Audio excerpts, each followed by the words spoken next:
सोचा है कि किसी जमीन के नीचे 3000 साल का पूरा इतिहास दबा हो सकता है। आज हम एक ऐसी ही जगह की बात करने वाले हैं, राजस्थान में बैराट। चलिए मिलकर इसकी परतें खोलते हैं। देखिए, ये जो पन्ना है ना, ये सिर्फ टेक्स्ट का एक टुकड़ा नहीं है। ये तो एक टाइम कैप्सूल जैसा है। और आज हम साथ मिलकर इसे खोलने वाले हैं और देखेंगे कि बैराट के हजारों साल पुराने राज क्या हैं। तो हमारी कहानी की शुरुआत होती है बैराट से, जिसे विराट नगर के नाम से भी जाना जाता है। और देखिए, ये किसी एक समय की कहानी नहीं है।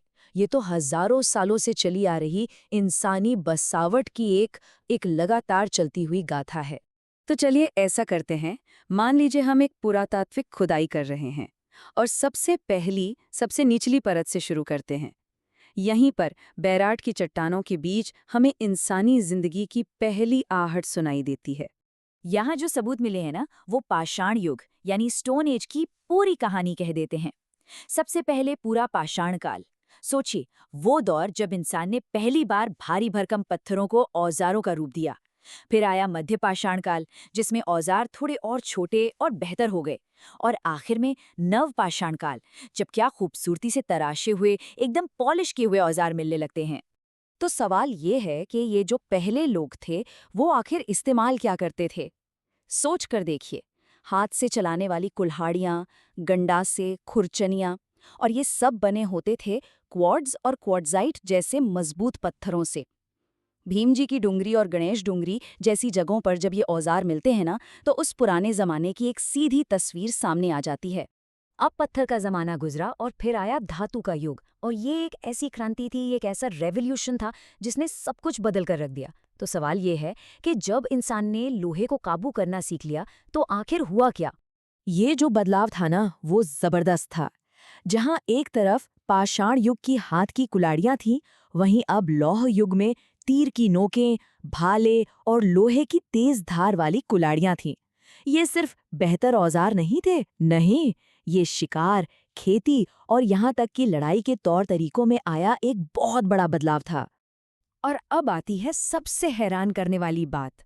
बैराट के लोग सिर्फ लोहे का इस्तेमाल नहीं कर रहे थे। अरे वो तो इसे यहीं बना रहे थे। सोचिए, खुदाई में लोहा गलाने की भट्टियों का मिलना, ये इस बात का पक्का सबूत है कि उनके पास कितनी जबरदस्त टेक्नोलॉजी और नॉलेज थी। ये सच में गेम चेंजर था। और देखिए, ये तो सीधा सा नियम है। जब टेक्नोलॉजी बदलती है, तो समाज भी बदलता है। अब जो हमें सबूत मिलते हैं, वो एक ऐसे समाज के हैं जो एक जगह बस चुका था, खेतीबाड़ी करता था और जिसकी धीरे धीरे अपनी एक खास कल्चरल पहचान बन रही थी। अच्छा, तो इस पहचान का एक बहुत बड़ा सुराग मिलता है इन मिट्टी के बर्तनों से। इन्हें कहते हैं पेंटेड ग्रे वेयर या चित्रित धूसर मृदभांड। ये एक खास तरह के ग्रे कलर के बर्तन होते थे, जिन पर काले रंग से ज्योमेट्रिकल पैटर्न बने होते थे। अब जो आर्कियोलॉजिस्ट है ना, उनके लिए ये इस इलाके के शुरुआती लौह युग की एक तरह से पहचान है, एक सिग्नेचर है।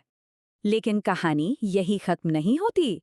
इसके बाद के दौर में हमें मिलते हैं नॉर्दर्न ब्लैक पॉलिश्ड वेयर, यानी उत्तरी काले पॉलिशदार मृदभांड। अरे वाह, इनकी जो काली शीशे जैसी चमक है ना, वो तो आज भी देखने वालों को हैरान कर देती है। ये सिर्फ बर्तन नहीं थे, ये एक और ज्यादा शहरी और संपन्न समाज की निशानी थे। मतलब आर्ट और टेक्नोलॉजी में एक और लंबी छलांग। तो इन सब सुरागों को जोड़कर देखें तो उस जमाने की जिंदगी कैसे दिखती है। लोग अब खाना बदोश नहीं थे, वो प्रॉपर घरों में रह रहे थे, खेती कर रहे थे, जानवर पाल रहे थे, मवेशी, भेड़ बकरी और हाँ, घोड़े भी। कुल मिलाकर एक आत्मनिर्भर और अच्छे खासे संगठित समाज की तस्वीर उभरकर सामने आती है। लेकिन रुकिए, अब तक जो हमने देखा वो तो बस शुरुआत थी। इस खुदाई की सबसे बड़ी, सबसे चौंकाने वाली खोज तो अब सामने आने वाली है। एक ऐसी चीज जो बैराट को लेकर हमारी पूरी सोच को ही पलट कर रख देगी। 36, बस एक नंबर। क्या मतलब हो सकता है इसका? सोचिए जरा। ये नंबर है चांदी के सिक्कों का।